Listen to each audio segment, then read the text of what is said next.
Bien, hermanos, alabamos al Señor en esta mañana por el tiempo que nos permite de alabanza, de adoración y el tiempo que nos permite también estar en la palabra del Señor. Vamos a buscar en nuestras Biblias, hermanos, vamos al Nuevo Testamento, Mateo capítulo 5. Mateo capítulo 25, perdón. Mateo 25.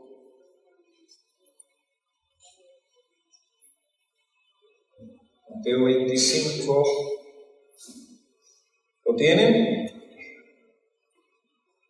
Bien, hermanos, el domingo pasado estuvimos hablando de las vírgenes, de las 10 vírgenes. Estamos hablando de esta parábola donde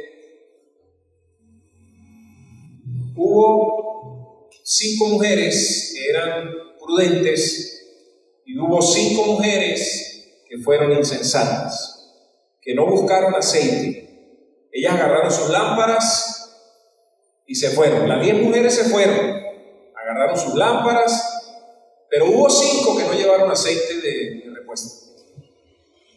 Y lo curioso de este pasaje, hermanos, es que habla de que en la segunda venida del Señor Jesucristo va a haber personas así. Va a haber personas que están infiltrados entre nosotros, infiltrados en la iglesia, infiltrados en los seminarios, infiltrados en las universidades bíblicas, en los institutos, infiltrados en los grupos de estudio bíblico, infiltrados en los grupos de alabanza, donde usted los ve y son igualitos, no tienen ninguna diferencia. Estas vírgenes se vestían igual, tenían la misma ropa. Ellas, por ser doncellas, tenían que vestirse de una manera que las identificara como doncellas. Hablaban como vírgenes, hablaban y se vestían y cargaban sus lámparas externas como la llevaban las otras mujeres que eran prudentes. Es decir, es muy difícil poder identificar que cuando una persona es insensata y cuando una persona es prudente, porque se ven iguales. Decía yo el miércoles o el jueves que estuvimos en el estudio que Judas anduvo con los discípulos por lo menos por 3 años y nunca los discípulos pudieron identificar y decir: saquen a este fariseo de aquí, aunque los fariseos eran una secta que había entre ellos. Después fue que los fariseos vinieron a ser como un término despectivo. Pero los discípulos nunca dijeron: epa, mire la broma que nos está echando Judas a nosotros. No, se vestía igual, comía igual, caminaba igual, e inclusive tenía el manejo del dinero, es decir, que era una persona que se había ganado la confianza del grupo para manejar el dinero. Y nosotros vemos en esta parábola de las 10 vírgenes un llamado del Señor a una preparación interna, porque en lo externo se veían iguales. En lo externo ellas tenían sus lámparas y se fueron, y todas las 10 estaban esperando al novio, así como en la iglesia usted habla con personas y le dice: ¿usted espera la venida de Cristo? Claro. ¿Y usted ama a Cristo? Claro. ¿Y usted se viste como evangélico? Claro. ¿Y usted camina como evangélico? Claro. ¿Y usted habla como evangélico? Claro. ¿Y usted cree en las cosas que creen los evangélicos? Claro. Pero son imprudentes. Y nosotros no podemos identificarlos porque escrito está en la Biblia que ya pasó, ya hay una jurisprudencia en términos de abogacía que ya esto ocurrió. Así que Mateo 25, desde el versículo 1 hasta el versículo 13, es un llamado a una preparación interna. Ya hablamos de las 10 vírgenes, solamente lo estoy usando como manera de introducción, pero quiero hablar hoy acerca de la otra parábola que está ahí mismo, pegadita en el versículo 14 en adelante, y es la parábola de los talentos. Está la primera parábola, que es la parábola de las 10 vírgenes, y luego pegadito está la parábola de los talentos. ¿Qué es una parábola? Una parábola es una historia que se cuenta terrenalmente, pero que tiene un significado muy profundo espiritual.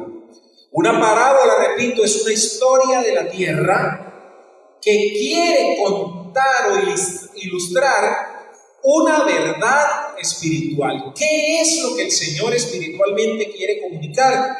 Bueno, vamos a leer, hermanos, esta parábola de los talentos.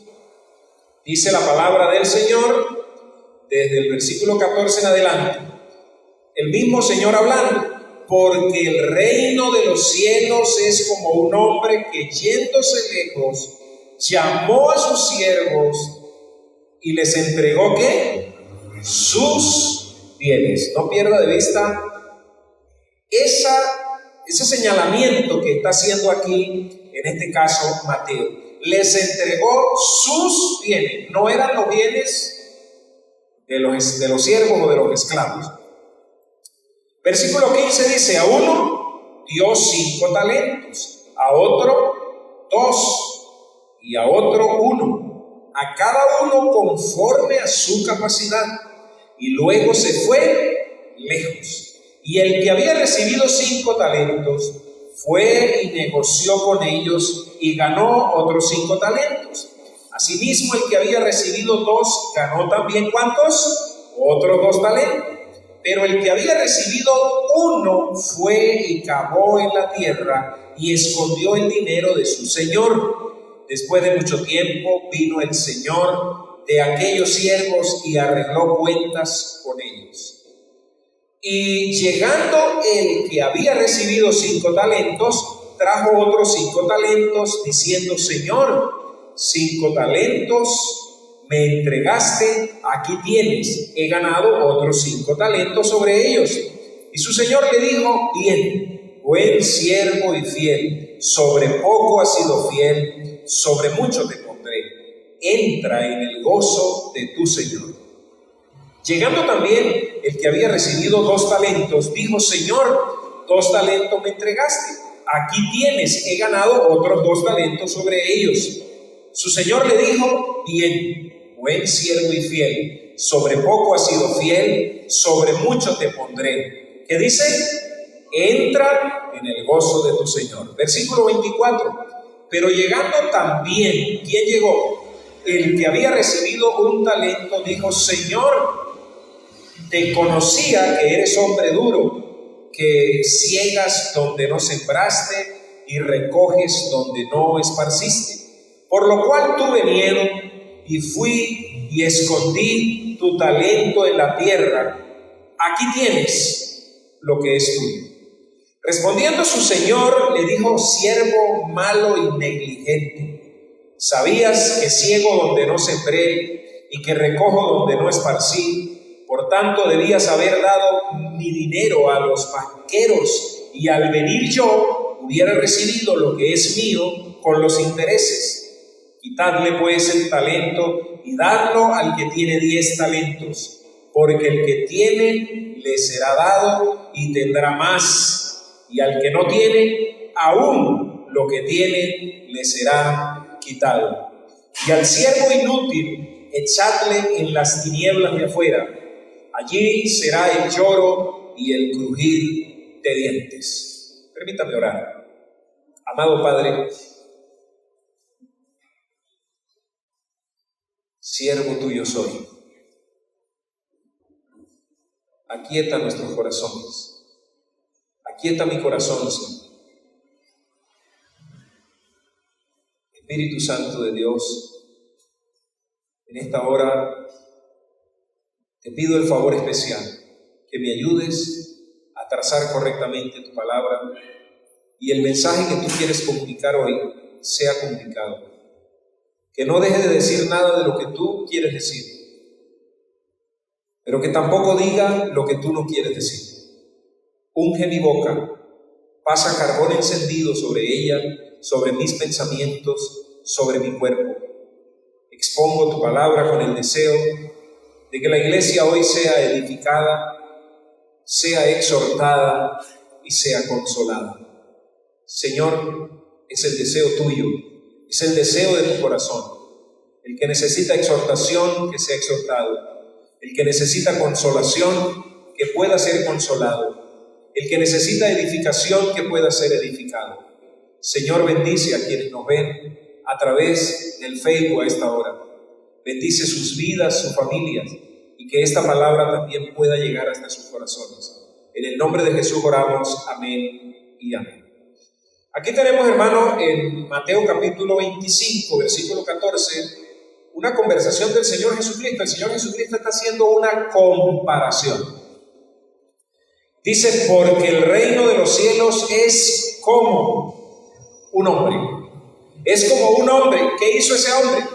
Que yéndose lejos llamó a sus siervos y les entregó sus bienes. Se fue a otro país, dice otra versión. Y tenemos aquí entonces, como les dije, la parábola de los talentos. Y esta parábola es la encomienda que el dueño le hace a 3 de sus siervos. Y esto implica, hermanos, la necesidad de una preparación interior que nosotros vimos en la primera parábola. Pareciera que las dos están como unidas y pareciera que el Señor Jesucristo las contó al mismo tiempo.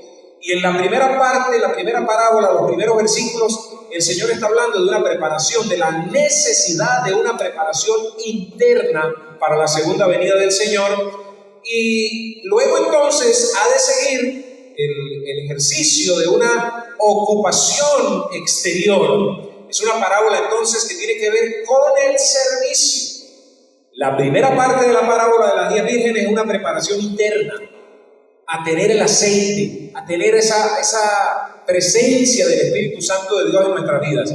Pero la segunda es una parábola que tiene que ver con obras, que tiene que ver con que esas personas que se prepararon internamente ahora están capacitados para hacer una obra exterior. Es evidente, hermano, que el amo aquí es Cristo. Está clarísimo que el amo es Cristo y los siervos, los llamados a servirle, y por implicación entonces todos los creyentes. El siervo es Cristo y los 3, el amo es Cristo y los 3 siervos que están ahí representan, hermano, a los creyentes entonces de diferentes épocas. Yo tengo 3 cositas que quiero decir acerca de este texto, de estos versículos, y lo primero es la encomienda que el Señor hace a estos 3 hombres, a estos 3 siervos que está en el versículo 14 y versículo 15. Lo segundo es la forma en que cada uno de estos hombres pudo negociar. Y lo tercero es que el Señor viene a ajustar cuentas. Número 1, la encomienda que Él les hace. Número 2, la forma en que estos siervos trabajaron. Y número 3, que nosotros, hermanos, no nos podemos escapar. Tenemos que rendirle cuentas al Señor. Vamos a ver lo primero, es la encomienda que el Señor hace a estos siervos en el versículo 14. Leemos y dice, porque el reino de los cielos es como un hombre que yéndose lejos llamó a sus siervos y les entregó sus bienes. Esa palabra bienes significa propiedad, posesiones, también habla de una hacienda. Les entregó sus bienes. Hay una versión que traduce, les entregó lo que tenía en el almacén. Les entregó la existencia de la mercancía. Es la idea. Donde dice que le entregó los bienes, es que el Señor agarró y dijo, yo me voy lejos, me voy por un tiempo largo y yo necesito entregarle a ustedes esto. Le voy a entregar a usted 5, le voy a entregar a usted 2 y a usted le voy a entregar 1. A primera vista, nosotros vemos que pareciera que el Señor fue injusto. ¿Cómo es que a uno le va a entregar 5? ¿Cómo es que a otro hay como que una excepción de personas ahí? A otro le va a entregar 2 y a uno, como el pollo peleta diría los viejitos, le entregó 1 solito. Pero la Biblia dice que Él repartió de acuerdo a la capacidad. Y me llama la atención que la palabra capacidad que aparece ahí es dinamos, es dinamita, es fuerza. De acuerdo a la fuerza que tenía cada uno para administrar, así le fue dado. Así que ningún siervo dijo, me hubiesen dado 5. Y vamos a ver que un talento no está hablando de aptitudes, con P, no está hablando de capacidades, está hablando de plata, porque la palabra que usa en el original usa para referirse a plata, pero también se usaba muchas veces para referirse a oro. Y me llama la atención, hermanos, que un talento podía pesar 35 kilogramos. Era lo de más valor que había en la época. Y si era 35 kilogramos un talento y a uno le entregaron 5, sería 3 por 5, 15, 150, ¿100 qué? 70, 170 kilos de oro. Y estaba averiguando en el profesor Google que 1 kilo de oro pudiera estar ahorita, varía, noté que dependiendo, yo los últimos que vendí, pero puede costar unos $85,000, 1 kilo de oro. Así que si usted multiplica 85,000 por 170, eso le va a dar, hermano, mátate por tu propia cuenta, eso le va a dar una cantidad enorme de dólares, de millones de dólares. Así que, hermanos, si nosotros lo llevamos a números, fue bastante, pero aquí es una hipérbole, es una exageración. Es como cuando dice 70 veces 7, se refiere a un perdón que nosotros no podemos alcanzar. Aquí lo que está diciendo el escritor es que lo que el Señor les entregó fue tan grande, pero fue tan grande como la gracia que a nosotros nos fue dada. Como la salvación que a nosotros nos fue dada, que no podemos jamás comprarla. Jamás podemos alcanzar a comprarla. Es decir, estos siervos no tenían manera de decir, yo le voy a comprar estos talentos al dueño. No podían. Era mucho, era demasiado, pero lo que sí tenían que hacer era negociar. Así que Él les encomendó sus bienes, y eso habla de cualidades naturales y la gracia espiritual. También habla que era para usarlo para la gloria de Dios. Habla de que Cristo nos viene dando absolutamente todo. De Cristo nosotros recibimos absolutamente todo. Todo es de Él y hay que entregarle cuentas a Él. Cuando usted creyó en Cristo, a usted lo llamó el Señor y le dijo, te voy a entregar unos talentos. De hecho, en la escuela dominical hemos estado estudiando los dones y hemos dicho que aunque sea uno, como en el caso de este siervo que le entregaron uno, de acuerdo a la capacidad, también el Señor te dio a ti unos dones. Algunos les dio 2, algunos les dio 3, algunos les dio 4, algunos les dio 5. Y el que le dio 5 tiene mayor responsabilidad. Así que nosotros vemos, hermano, que le encomendó y se fue de viaje. Y predicar el evangelio a toda criatura. Y los que estaban ahí se quedaron mirando. Y el ángel le dijo, ¿y ustedes qué hacen con la boca abierta mirando al cielo? Ese que se fue, así como le vieron ir, así regresará. Amén. Y estamos preparando para que Él entonces regrese. Hermano, la proporción a cada uno fue, como les dije, de acuerdo a la capacidad, y esa palabra es fuerza, de acuerdo a la fuerza de cada uno, de acuerdo a la potencia de cada uno. Algo que nosotros tenemos que entender, hermano, es que una cosa es la encomienda que Dios te da y otra es la recompensa.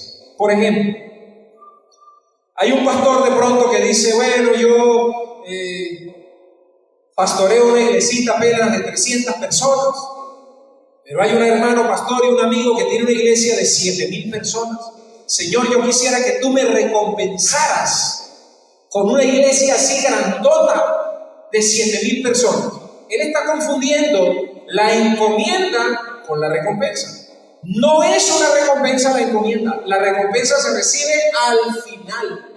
Pero la encomienda es, en el caso que yo estoy contando de los pastores, la encomienda ¿cuál fue? Pastorear el rebaño de Dios, bien sea 2, 3, 4, 60, 50, 7,000 personas. Entonces nosotros tendemos a confundir las recompensas con la encomienda. En este caso el Señor lo que les está encomendando son los bienes, pero todavía no les está dando recompensa.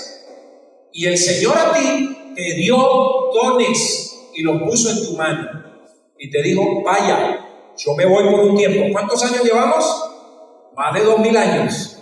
Más de 2,000 años llevamos. Y el Señor le dijo a Joaquín, allá por el año, ¿qué, hermano Joaquín? En el año 83, 82, le dijo, te voy a entregar estos dones. Aquí están. No sé cuánto le dio, 1, 2, pero por lo menos 1 le dio. Yo me voy lejos. Y han pasado unos cuantos años, más de 40 años después de eso. voy a volver, Joaquín, te voy a pedir cuentas. Entonces Joaquín tiene que ver cómo él va a negociar. Y Juan, y la hermana Josefa, y José, todos tenemos que ver cómo vamos a negociar, porque no le podemos entregar al Señor lo mismo que recibimos. No le podemos decir al Señor, bueno Señor, yo me convertí en el año 96 y yo no gané ni una sola alma para Cristo en todos estos años, por ejemplo. ¿Cuántas almas has ganado tú en lo que tienes de ser cristiano? ¿Cuántas personas están caminando en el Evangelio por el trabajo de multiplicación que tú has hecho? Que tú puedas ahorita decir 1, 2, 3, 4, sí, hay tantas personas. Es más, hay alguien que está en el ministerio ya sirviéndole al Señor. Hay que entregarle cuentas. El Señor no, escuchen eso, no nos va a decir, siervo bueno y fiel, entra al gozo de tu Señor, si no le entregamos intereses.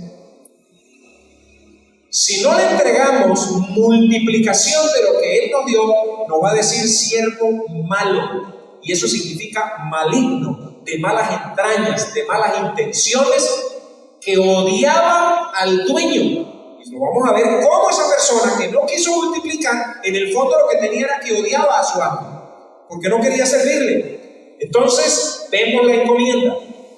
Le dio, hermano, lo de él para multiplicarlo. Lo que tú tienes de dones no es tuyo, lo que yo tengo no es mío, y tengo que multiplicarlo, tengo que entregar intereses. Porque si yo me presento delante del Señor y digo, no Señor, pues yo en verdad, mire, yo era una persona muy tímida, yo era una persona que casi no podía, a mí me daba esto, a mí me daba, no, yo no sirvo para agarrar un micrófono, no Señor, yo orar por un enfermo, no. El Señor va a decir, ¿dónde están los intereses de lo que te di? Del don que yo te di, ¿lo multiplicaste? ¿Lo tienes multiplicado? ¿Qué ganaste? Sí. Señor, yo no sé qué me pasó. Siervo malo. Muy bien. Lo segundo que aparece aquí, hermano, ya vimos la encomienda, le entregó sus bienes, sus talentos, vemos que era una cantidad enorme. Lo segundo que vemos es la forma en que trabajaron estos siervos. Y aquí es donde comienza a entrarle agua al rancho, hermano. ¿Cómo trabajaron estos siervos? Bueno, vamos a leer desde el versículo 16 hasta el 18, y dice la Biblia, y el que había recibido 5 talentos fue y negoció con ellos y ganó otros 5 talentos. Asimismo, el que había recibido 2, ganó también otros 2. ¿De qué porcentaje estamos hablando, hermano? Estamos hablando del 100%. Ellos ganaron el 100%. Y es curioso, hermano, que para que tú ganes el 100% en algo, le tienes que poner corazón 100%. Amén o ay.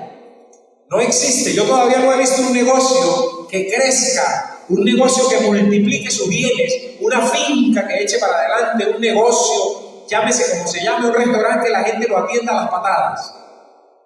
Los he visto, pero no prosperan. Negocio que tú entras, hablando del tema del dinero, que tú entras y nada más en el puro saludo le provoca a uno salirse. He conocido iglesias que nada más en la pura bienvenida, cuando uno está estacionando el carro por allá donde está el estacionamiento, ya le provoca irse. Porque están atendiendo el negocio mal, a las patadas. Entramos a la puerta de la iglesia, ay hermano, y provoca irse. Vemos las canciones y provoca irse, luego vemos al pastor y provoca irse. Como decía la vez pasada, hermanos que han venido, han entrado a la iglesia y han salido y no ha habido una sola persona que los salude. Estamos atendiendo el negocio mal y sabemos que la iglesia no es un negocio, pero la palabra negocio significa negarse al ocio. Entonces nosotros no podemos ser ociosos en lo que hacemos. Y vemos aquí que estos hombres, el que le dieron 5 entregó 10, el 100%. Y vemos que el que le entregaron 2 ganó 2 más, el 100%. ¿Y qué porcentaje ganó el tercero? Vamos a leer. ¿En qué versículo quedamos, hermano? Pero el que había recibido 1, versículo 18, fue, ¿y qué hizo? Hizo como el avestruz. Yo no he visto los avestruces, pero dicen que el avestruz le gusta meter la cabeza en la tierra. ¿Y qué hizo él? Cavó en la tierra y escondió los 35 kilos de oro de su señor, si lo llevamos a oro, o 35 kilos de plata, o en este caso, enterró el único don que le habían dado, por decir algo, el don de servicio. Le dieron el don de servicio, pero nunca sirvió. Nunca quiso servir, nunca quiso ponerse al servicio de la iglesia, al servicio de Dios, al servicio de la comunidad, al servicio de los demás. Él dijo, no, yo voy a enterrar esto y con eso estoy seguro. Después de mucho tiempo, ¿qué sucedió? Bueno, vino el Señor. Aquí vemos la forma en que trabajaron. Dos de ellos negociaron bien, y el Señor los elogió y les dijo, ustedes son diligentes. ¿Qué es una persona diligente, hermano? Una persona diligente es una persona que no espera que le estén diciendo, sino que ve la necesidad y la cubre. Una persona diligente es una persona que va más allá de lo que va todo el mundo. Una persona diligente es aquella que, por ejemplo, dice, pregonero nadie se convierte. Y él dice, a mí no me interesa. Yo sigo orando, yo sigo evangelizando, yo sigo clamando, yo sigo avivando el don que me ha dado, que el Señor me ha dado, porque yo tengo que entregarlo multiplicado. Yo no puedo solamente, no, Señor, yo me guardé en santidad, yo no le hice daño a nadie, yo, Señor, aquí estoy, mira, aquí está lo tuyo. Porque eso fue lo que el siervo hizo. Devolvió lo que le habían dado, no se lo robó. Y él pensó que con eso, hermano, el Señor le iba a aplaudir. Aquí está lo tuyo, Señor, no me lo robé. Nosotros a veces pretendemos decirle al Señor igual, Señor, yo sigo congregándome, yo sigo fiel, yo sigo leyendo la Biblia, yo sigo orando, y eso no es que está mal, eso es excelente. Pero hermanos, si nosotros no multiplicamos a lo que el Señor nos llamó a hacer, nos van a decir, como le dijo a este hombre, siervo malo. A los dos primeros, aunque las proporciones eran diferentes, les dijo diligente, les dijo fieles. Hermano, el verdadero cristiano es realmente un negociante, ¿sabía usted? Es que yo para el negocio no sirvo. Pues déjeme decirle que el cristiano fue llamado a ser el mejor negociante en el negocio más importante de la vida, que es el de ganar almas. Yo pensé que iba la gente de la mezanina y todos iban a decir amén, aleluya. Ay, hermanos, que el sueño no lo domine, que el sueño espiritual sacuda, se meta así un pellizco ahí, haga algo. Pero hermanos, nosotros somos llamados como hijos de Dios a estar en el negocio más importante de toda la vida. Recuerden que negocio significa negarse al ocio. Hermano, en tiempo de pandemia la gente pensó que era un tiempo de ocio, y eso trajo unas consecuencias tan terribles sobre la iglesia que mucho les ha costado despertar. No hacían cultos, no se reunían, no visitaban las casas. Y después de la pandemia la gente quedó con un ocio terrible, hermano, y piensan que como que todavía siguen en pandemia. Nosotros, los hijos de Dios, fuimos encomendados por el dueño, y el dueño le entregó a usted talentos y le entregó dones. ¿Qué porcentaje va a entregar? Sobre todo a nivel de la ganancia de almas. Hermano, tuvieron gran éxito porque doblaron los bienes encomendados. Por lo menos uno, hermano. Oye, alguien le predicó a usted, alguien le sirvió, alguien puso su don al servicio suyo para que usted conociera de Cristo. Por lo menos uno en la vida cristiana que usted puede decir, yo invertí en tal persona, y esa persona llegó a los pies del Señor, y esa persona le está sirviendo, y esa persona ahora también está multiplicando sus dones. Amén. Hay una frase en latín que se escribe así: Maximus in minimis. Maximus in minimis. Y significa ser grande en las cosas pequeñas. Ser grande en las cosas pequeñas. El tercero, en el versículo 18, el tercero cumplió mal la tarea. El que había recibido uno fue y cavó en la tierra y escondió. Y escondió. Ay, hermano, esa palabra esconder a mí me parece como conocida, me parece como que el hombre está huyendo, como que el hombre le da como el miedo que hace, hermano. El miedo nos paraliza, ¿o no? A veces uno va a hablarle a alguien de Cristo y ¿qué hace uno? El miedo te amarra, el miedo te ata. A veces uno quiere, qué sé yo, hacer algo para el Señor y uno dice, ¿y si fracaso? ¿Y si pierdo? ¿Y si nadie me presta atención? ¿Y si me hacen preguntas que yo no sé responder? ¿Y si se calientan? ¿Y si se pican? ¿Y si se ofenden? ¿Y si? Del grupo ISIS. Ay, hermano. Hermano, vemos aquí un detalle bien interesante y es que el Señor viene a pedir cuentas. Lo primero, la encomienda que el Señor le hace a los siervos. Lo segundo, cómo trabajó cada uno. Y me quiero detener un poquito en esto. El Señor viene a pedir cuentas. El Señor viene a buscar lo suyo. El ajuste de cuentas se tardará. ¿Me estás escuchando? El ajuste de cuentas se demora, pero al fin llega. Así decía un tío mío, pero se llega. Cuando le decían que faltaba, él ya tenía como 70 años, dice papá, y le decía, no, mano, inocentes, eso faltarán como, no sé, 40 años para que llegue, y él decía, pero se llega. O sea, como diciendo que él todavía iba a vivir todo eso. Pero hermano, es verdad, se llega.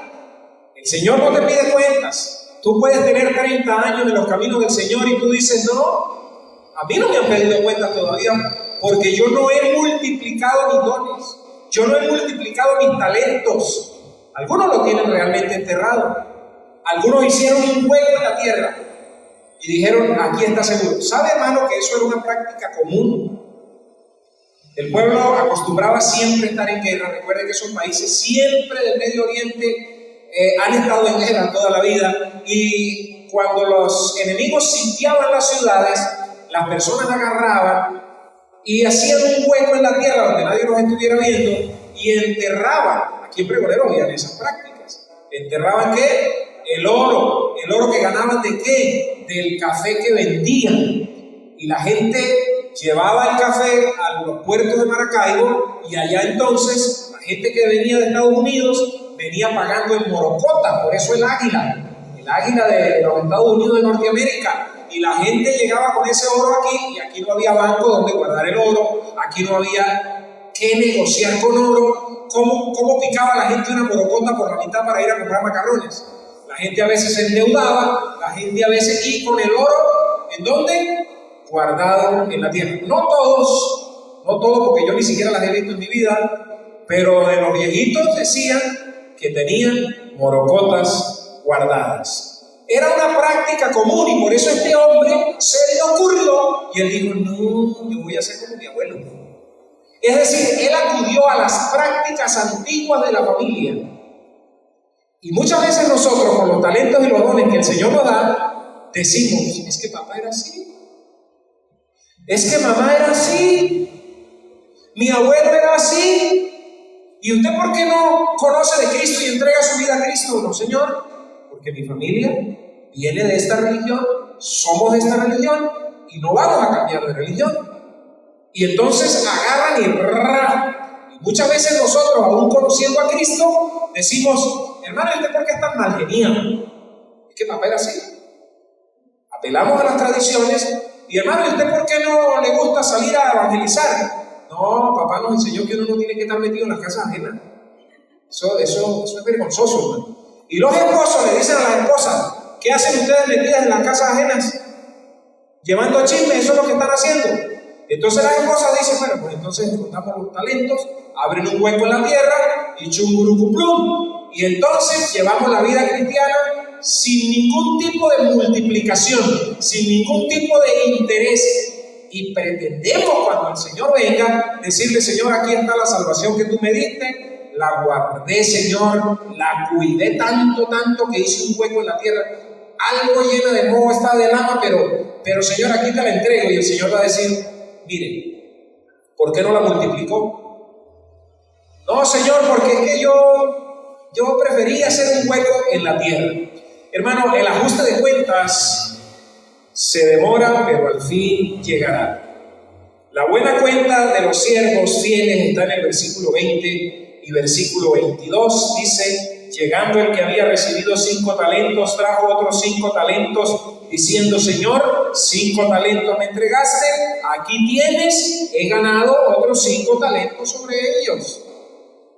Ese le dieron bastante, hermano querido, a ese le dieron bastante. Recuerde, 35 kilos de oro por 5, 170 por $35,000. Si hablamos de, era mucha plata, hermano. Creo que $15 millones, una cosa así. Al otro le tocaron 7 millones y pico, pero entregaron cuentas. Y la aprobación que el amo le da a este hombre está en el versículo 21. Dice, en el versículo 21 dice: y el Señor le dijo: bien. ¿Cuántos quieren que el Señor, cuando usted entregue cuenta, le diga bien? Qué bonito, ¿verdad? Bien, dice el Señor en el versículo 21. Buen siervo. Esa palabra siervo es esclavo, es dulos. Buen esclavo. El dulos era un esclavo sin derecho, hermano. Cuando se dice que Jesucristo fue un esclavo, usa el mismo término, dulos, y se refiere a un esclavo que no tenía derechos dentro de la hacienda del amo. Había unos esclavos que podían heredar. ¿Recuerdan ustedes a Abraham cuando no tenía hijo y dijo: no me has dado hijo, y el único que tengo aquí es este mayordomo, este sirviente que va a heredar? Porque había unos esclavos que podían heredar, pero estos que aparecen aquí no podían heredar, así que no podían estar esperando que los talentos se iban a que ellos tenían que entregar cuentas, y entregar cuentas, y entregar cuentas. Y el Señor se lo afinca y le dice: bien, buen esclavo. ¿Y un esclavo qué? Hermano, ¿qué es usted? Vuelvan caras. ¿Qué es usted y qué soy yo delante del Señor? Administradores y esclavos por amor. No tenemos ningún tipo de derecho. No tenemos ningún derecho de decirle al Señor: Señor, tú me tienes que dar esto. No, porque soy un esclavo que fue el Señor y me compró en el mercado de los esclavos, donde yo estaba completamente vendido al reino de las tinieblas, al reino de Satanás. Y vino el Señor Jesucristo con su sangre preciosa y maravillosa, sangre que nos limpia de todo pecado. Y él dijo: ¿cuánto vale Juan en el mercado de los esclavos? Porque yo era un esclavo de Satanás. La sangre, bueno, yo la doy, yo la derramo por él, ahora me pertenece, ahora es mío. Entonces yo ahora estoy en la finca del Señor, y el Señor me dice: Juan, yo te compré con mi sangre, yo te di ahora talentos, pero sigue siendo un esclavo sin derecho que me tiene que servir por amor. Lo que yo te doy no es tuyo, los dones que yo te doy para predicar, para evangelizar, lo que sea, es para la gloria y la honra mía, no es para ti. No es para que te enriquezcas, no es para que te haga famoso, no es para que tengas seguidores en TikTok, en Instagram, en Facebook, no es para... No, Juan, no es nada de eso. Es para la gloria y la honra de mi nombre. Entonces en el versículo 21 dice: buen esclavo y fiel. Hermano, ¿fue fiel este hombre o no? Ahora, ¿dónde estuvo la fidelidad? La fidelidad, nosotros decimos, es que la fidelidad está en no agarrarse lo que no es de uno. Sí, es verdad. Pero ¿por qué al otro hombre no le dijo: bien, buen esclavo y fiel? ¿No le estaba entregando lo que le había dado? Nosotros pretendemos ser llamados fieles, buenos, sin multiplicar lo que el Señor nos está dando. La mala cuenta del siervo malo está en el versículo 26.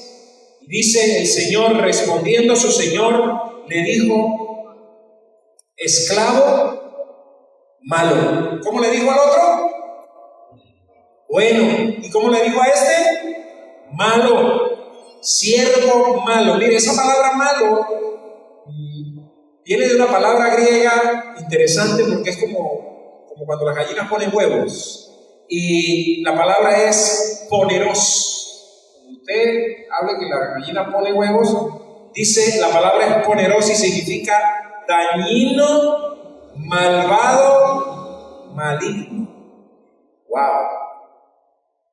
Malvado, dañino, maligno. ¿Pero por qué? ¿Por qué tan severo el Señor Jesucristo con esto? ¿En serio? ¿En serio, Señor? Bueno, Mire el versículo 25. Vamos a ver, hermano, cómo este hombre se excusó. Vamos al versículo 25. Dice: por lo cual tuve miedo. Hermano, el miedo en la obra del Señor va a hacer que usted no multiplique los dones. El miedo lo va a amarrar. El miedo, dice la Biblia, te echa un lazo. A mí me ha echado lazo muchas veces el temor. Muchas veces, hermano, y yo digo: Dios mío, pero ¿por qué tanta cobardía? ¿Por qué tanta cobardía? Muchas veces porque creemos que no necesitamos multiplicar lo que tenemos, sino que nos podemos ir dejando ir así, poquito a poco, sin meternos mucho en la vida de los demás. Ay, la gente hay que dejarla quieta. Pues, hermano, por supuesto que uno tiene que ser prudente. Vemos aquí, hermano, entonces una excusa. Y en el versículo 25 vemos una falsa confianza de este siervo malo. Dice: por lo cual tuve miedo y fui y escondí tu talento en la tierra. Este hombre tenía una falsa confianza. Confió más en la tierra que en el talento que Dios le había dado para que lo multiplicara.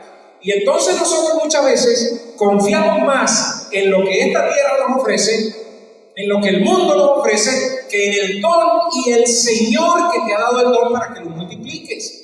Y nosotros decimos: no, tenemos esa falsa confianza. Luego nosotros vemos una confesión vergonzosa de este hombre. Él está confesando, pero es una confesión vergonzosa. Él dice: fui y escondí. Pero ¿a usted lo mandaron a esconder o lo mandaron a hacer qué? Le dice el Señor.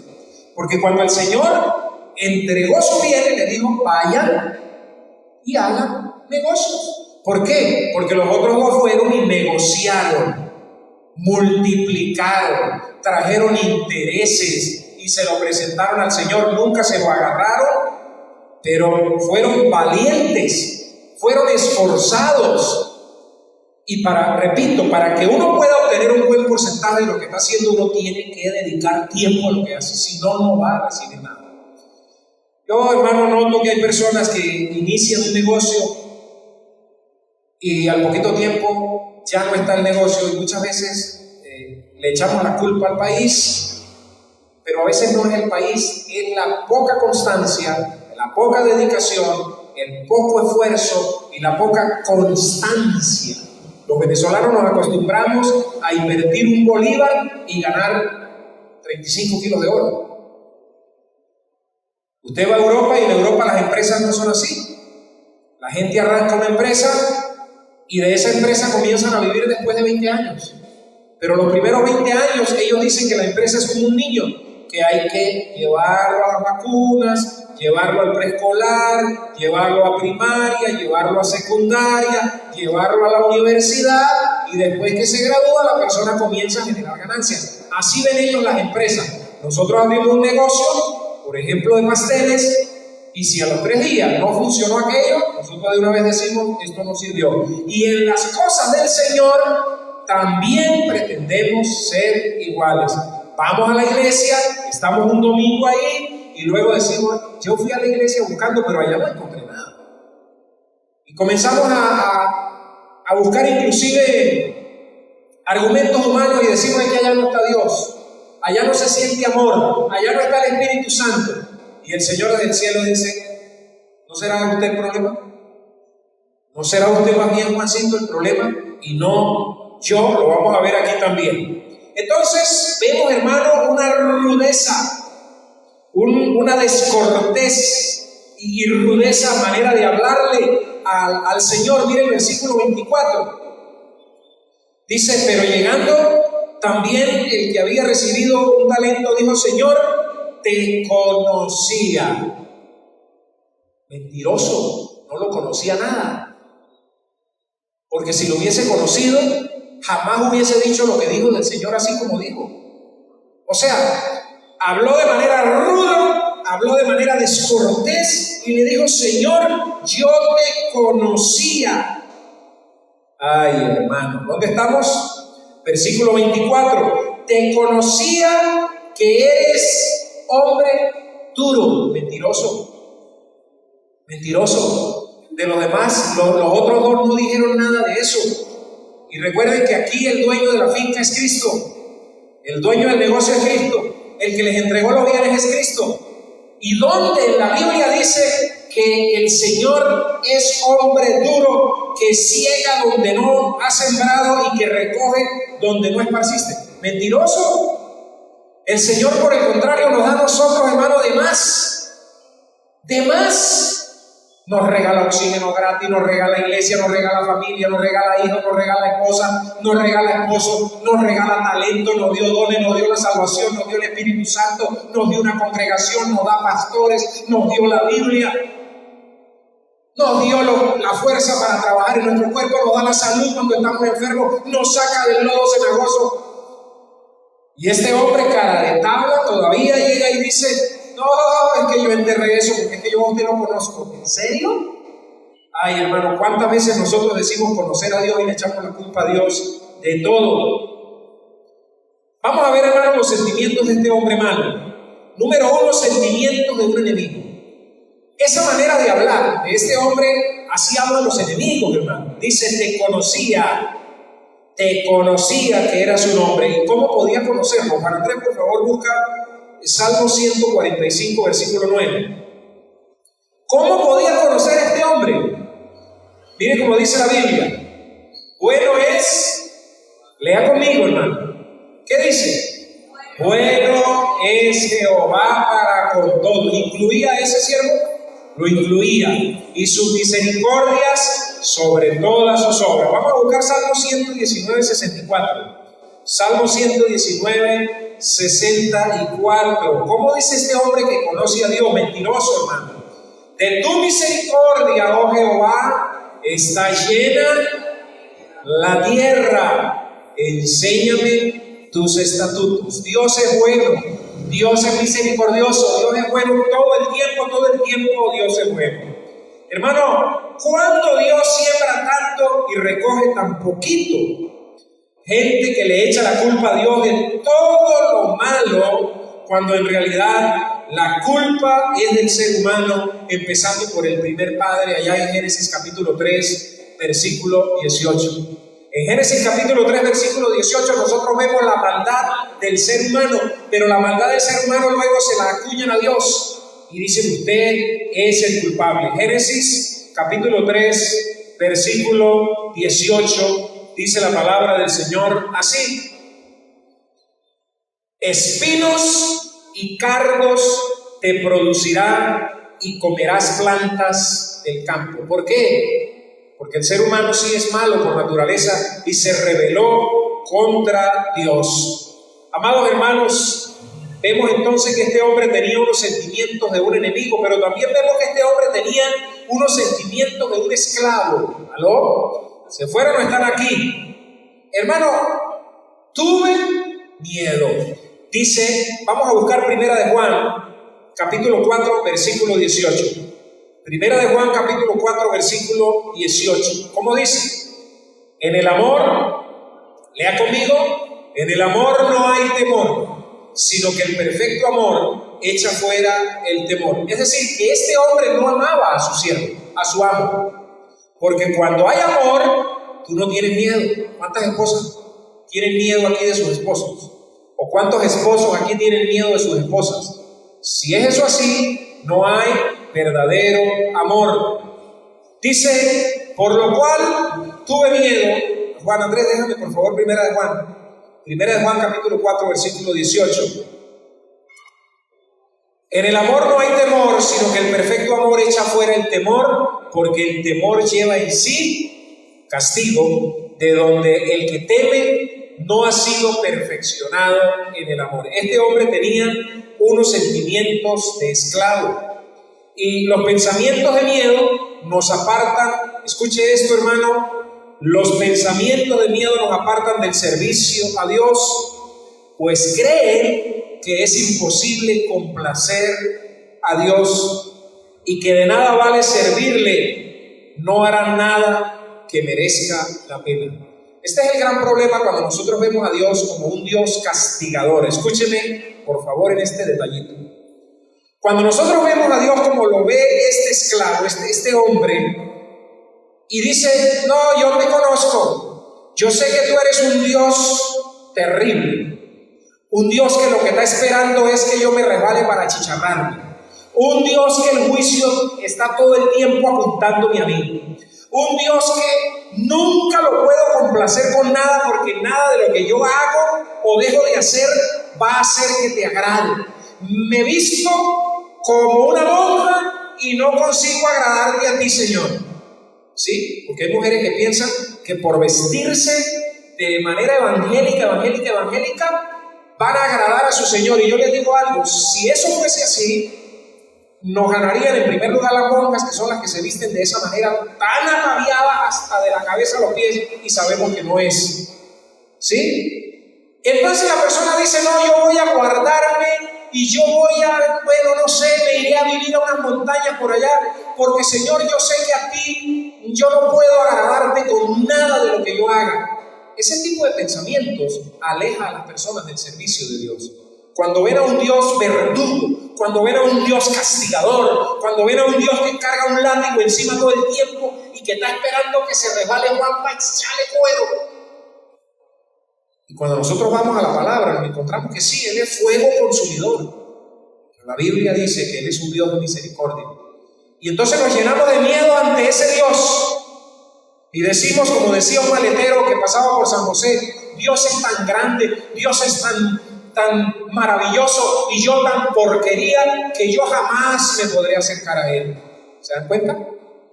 Y este hombre está diciendo, yo te conocía, Señor, no lo conocía. ¿Cuántos cristianos evangélicos dicen que conocen a Dios y lo que conocen es una religión? Lo que conocen es lo que la religión les enseñó, pero se jactan en decir que conocen a Dios. O nos jactamos, porque ahí también estoy yo metido, hermano. Muchas veces decimos, no, yo sí conozco a Dios de verdad. Mentiroso, tú no lo conoces, porque no tienes una relación con Él. No cultivas una relación de intimidad y de amistad con Él. Hermanos, los pensamientos de miedo nos apartan del servicio a Dios. Los otros dos esclavos no tuvieron miedo, conocían al Señor, sabían que el Señor iba a venir a pedir cuentas y que había que entregarle multiplicación, no enterrar lo que le dio. ¿Cuántos de nosotros en esta mañana tendremos talentos y dones enterrados que no los queremos sacar por miedo? Por miedo. Amado, mire la respuesta del amo. El Señor le respondió en el versículo 26 y le dijo, siervo malo y siervo ¿qué? Negligente, siervo negligente, siervo malo. Hermano, este mensaje yo lo pasé al grupo en estos días. El que no muestra interés en la obra de Dios está próximo a ocuparse en la obra del diablo. No sé a cuánto les cayó ese mensaje, así como cuando uno le dan aquí en la frente o cuando lo agarran de aquí el chipito, pero yo lo leí y sentí que me levantaron de aquí así, porque no se puede servir a dos señores, ¿recuerdan? Si le sirve al uno, descuida al otro, y si le sirve al otro, descuida al uno. ¿A qué siervo le rindes tu talento? Diligente. ¿Por qué? Porque él hizo un pecado, hermano, que se llama omisión, y la omisión es un gran pecado. ¿No se acuerda usted cuando decía esa frase? Pecamos de pensamiento, palabra y omisión. Yo a veces me consigo que son frases que inclusive muchas están en la Biblia, solo que uno las repetía como una carretilla sin pensar. Omisión. Hermano, permítame leerle acerca de los pecados de omisión que son tan condenables como los pecados de acción. En el juicio, estos pecados serán revelados. Algunos de ellos son los siguientes: no testificar, pecado de omisión. Omisión significa dejar de hacer algo que bueno, y van a ser condenados por no testificar, según Lucas 12, 8 al 9. Otro pecado de omisión: no orar, según 1 Samuel capítulo 12, versículo 23. Otro pecado de omisión, ay hermano, escucha este: no confiar, no creer en el Señor, segundo de Reyes capítulo 7, versículo 2. Eso es un pecado de omisión, cuando yo no le creo a Dios lo que Él me está diciendo. Eso es omisión. Otro pecado de omisión, no amar al Señor. No amar al Señor. Otro pecado, no practicar el bien. Según Gálatas 6:9, no practicar el bien. Otro pecado de omisión, no hacer la obra del Señor con dedicación. No servirle al Señor con dedicación, sino como esos bombillos cuando se están quemando que a veces hacen así, ¿sí? O como los bombillos que hay en la plaza que prenden solo cuando uno pasa, el resto están apagados. Cuando ellos captan algún movimiento, prenden. Somos así nosotros cuando captamos algún movimiento. Comienza el pastor a hablar de la segunda venida de Cristo. O caemos en una cama de hospital enfermos y entonces nos volvemos como el bombillo que capta movimiento. Ahí sí vemos algún movimiento raro. Ay, Señor, sácame de aquí. No invertimos en trabajar en nuestros matrimonios. ¿Sí? No le prestamos atención a eso. Pero cuando estamos a punto de separarnos, captamos movimiento y entonces ahí sí brincamos. Señor. Amados, esos son pecados de omisión. Y fue el que este hombre cometió. Este hombre cometió un pecado de omisión. Mire cómo este hombre se está contradiciendo. Versículo 27, mire. Por tanto, debías haber dado mi dinero a los banqueros y al venir yo hubiera recibido lo que es mío con los intereses. El versículo anterior dice, respondiendo, su señor le dijo, siervo malo y negligente. Mira lo que dice aquí. ¿Sabías que ciego donde no sembré y que recojo donde no esparcí? El Señor le está diciendo, eso es lo que tú piensas de mí, pero yo no soy eso. ¿Están aquí conmigo? Él le está diciendo, eso es lo que tú crees cuando piensas que me conoces. Que yo siembro, que recojo donde no sembré. Yo no soy así, pero tus palabras te acusarán. Es lo que el Señor le está diciendo. Tus propias palabras te van a sentenciar. Porque aún tú sabiendo y teniendo en mente un pensamiento de que yo soy un Dios así tan fuerte, y aún así no hiciste nada, venga para acá, mijito. Es lo que el Señor está diciendo. O sea, tú piensas que yo soy malo, que recojo donde no sembré, que donde yo no invertí estoy recogiendo y aún así no te pudiste hacer nada. Entonces venga acá, que tus palabras te van a condenar. Él se estaba contradiciendo. ¿Cómo es que yo pienso que Dios es malo y que me va a pedir cuentas y a la larga no hago absolutamente nada? El Señor le está diciendo, tú pensabas que yo era un amo duro y exigente, pues con tus mismas palabras te voy a juzgar. Hermano, mire, escuche esto. Algo siempre es mejor que nada. ¿Está escuchando? Eso es ese poquito para aquí. Eso, ir a un culto de oración. Hay hermanos que me dicen, no, yo no fui porque, hermano, ya iban a ser las 11. Hermano, así sea las 11, véngase. No, hermano, yo pensé que eso, ya el culto estaba terminando, ¿eso para qué? No, hermano, siempre es mejor que nada alguito. El hombre, el Señor le tuvo que haber dicho, debías haber hecho algo, chavo. Tenías que haber hecho algo, pero nada. No entregaste absolutamente nada, sino que lo enterraste. Entro en esta última parte, hermanos, y vemos la sentencia y condena del siervo malo. Dice el versículo 28, hermano, dice, quitadle, qué palabra tan dura, hermano. Quitadle pues el talento y dadlo al que tiene 10 talentos. Porque al que tiene ¿qué? Al que tiene intereses. Al que tiene intereses. Al que trabajó con ahínco, con esfuerzo, se le va a dar más. Porque demostró ser una persona fiel. Porque al que tiene, le será dado. Y tendrá más. Y al que no tiene intereses, al que no demostró fidelidad, al que fue y enterró aún lo que tiene le será quitado. Wow, hermanos. Fue desposeído de su talento. Hermanos, hay oportunidades que solo se presentan una vez en la vida. ¿Escuchó? Estoy tomando un poquito más de tiempo porque les tenemos una sorpresa al final. Así que, quietecitos. Hermanos, hay oportunidades que solo se presentan una sola vez en la vida. Luego no se presentan más.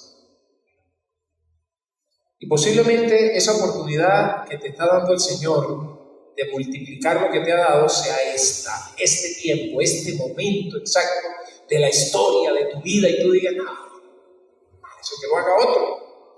Hermano, nosotros tenemos que redimir el tiempo. Nosotros tenemos que comprar el tiempo. Comprar oportunidades para la gloria de Dios en el mercado del mundo que desperdicia el tiempo como si fuera nada. Los hijos de Dios no podemos ser así, negligentes, matando el tiempo. Voy a hacer esto para matar el tiempo. Los hijos de Dios no tenemos tiempo para matarlo, porque los tiempos son malos y tenemos que poner a funcionar nuestros talentos, nuestros dones. ¿Cuántos dicen amén?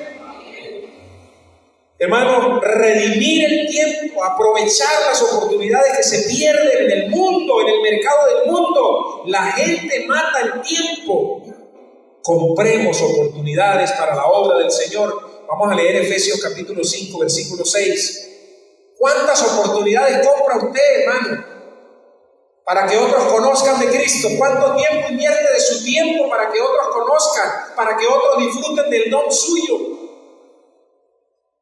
El Señor nos pedirá cuentas. Nadie os engañe con palabras vanas, porque por estas cosas viene la ira de Dios sobre los hijos de desobediencia.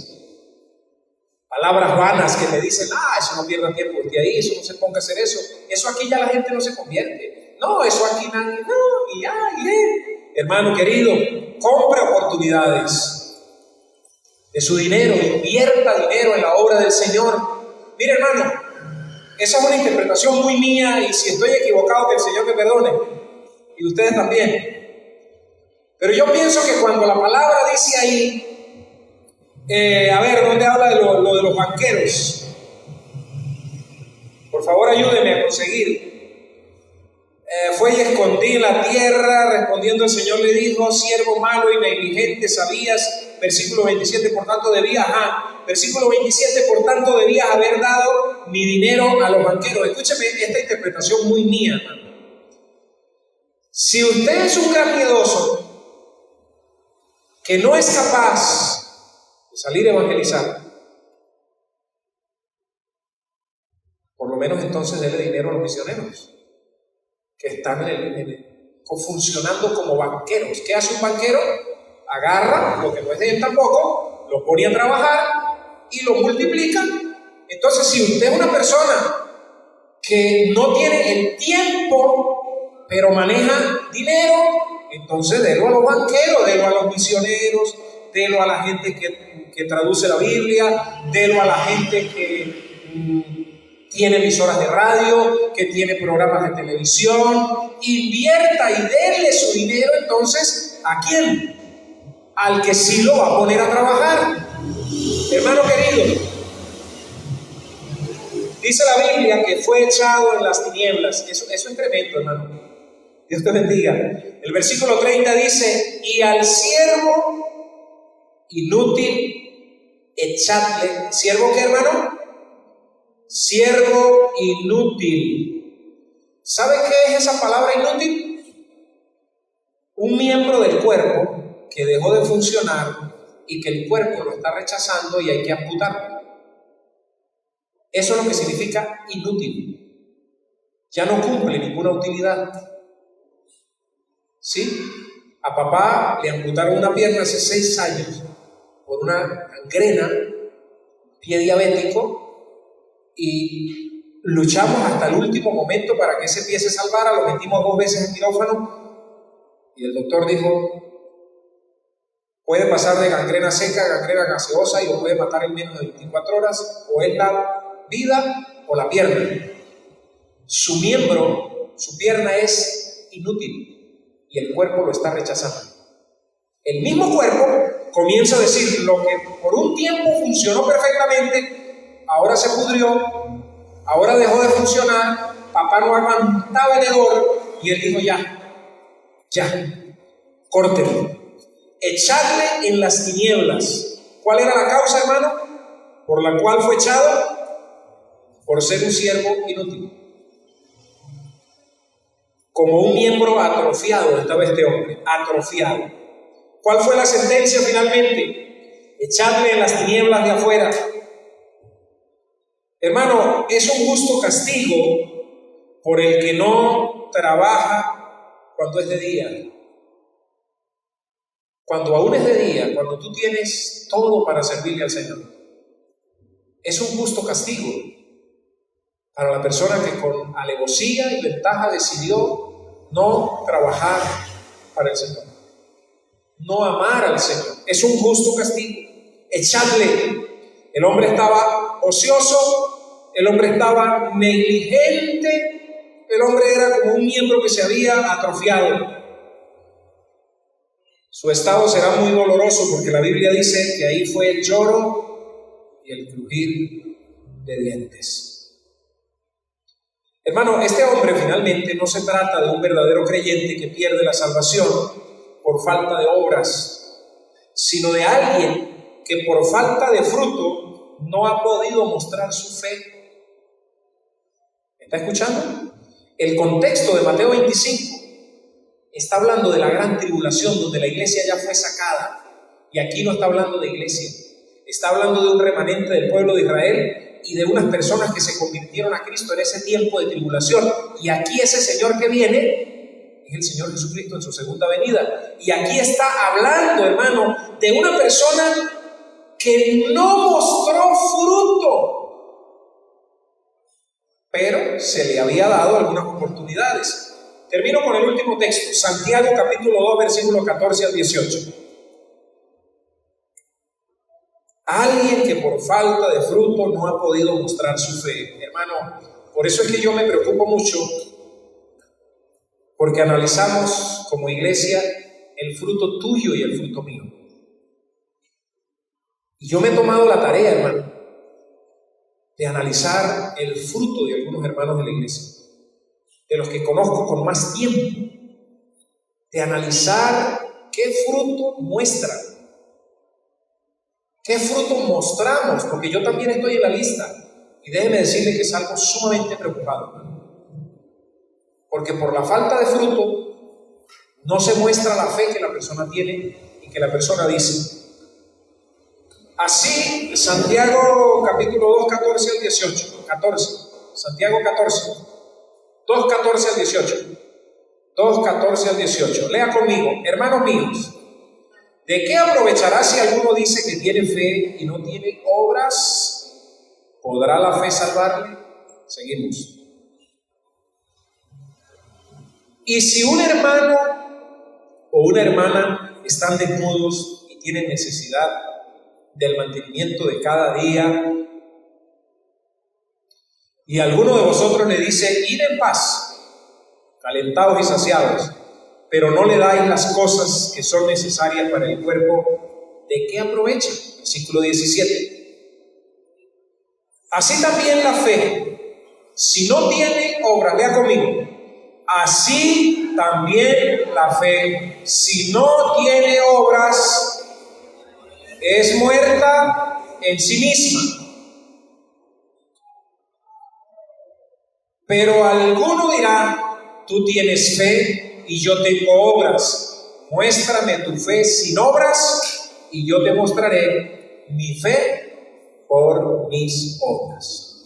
Hermano, esto aplica para todo el tiempo, pero los principios que nosotros estamos sacando aquí aplican para nosotros también. ¿Dónde están tus obras? ¿Dónde está la multiplicación de los bienes que el Señor ha dado para ti? Tanto talentos, dones, dinero, ¿Le has multiplicado el dinero que tú tienes para la obra de Dios? ¿Inviertes tú con regularidad en la obra de Dios? ¿Compras Biblias para regalar, para donar, folletos? ¿Publicas en tus redes sociales acerca de la venida de Cristo y del amor de Jesucristo mostrado en la cruz? Todo eso es una manera de multiplicar. Amado hermano, esta parábola nos deja muchas enseñanzas.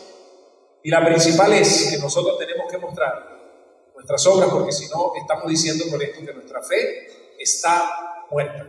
Señor, te damos gracias. Hoy, Señor, nos has mostrado cómo termina la historia, Señor, de quienes trabajan con ahínco, con dedicación. La historia termina tú diciéndoles: buen siervo, entra al gozo de tu Señor. ¿Y cómo terminarán aquellos que solo dicen ser cristianos de nombre y que se les dieron oportunidades para ellos también multiplicarlas y que las despreciaron y les dirán: malos, echadle en las tinieblas? Señor, ¿cómo quisiera yo saber cuántos de los que estamos aquí verdaderamente somos salvos? Pero no puedo, solamente tú lo sabes. Y tú pones en nuestras mentes este mensaje, Señor, con el deseo de que nosotros nos revisemos y comencemos a multiplicar lo que tú nos has dado, porque tú no vas a recibir de vuelta algo sin intereses. Señor, ayúdanos pues. En el nombre poderoso de Jesucristo oramos. Amén y amén. Despedimos la transmisión. Dios los bendiga, Dios los guarde, Dios los fortalezca.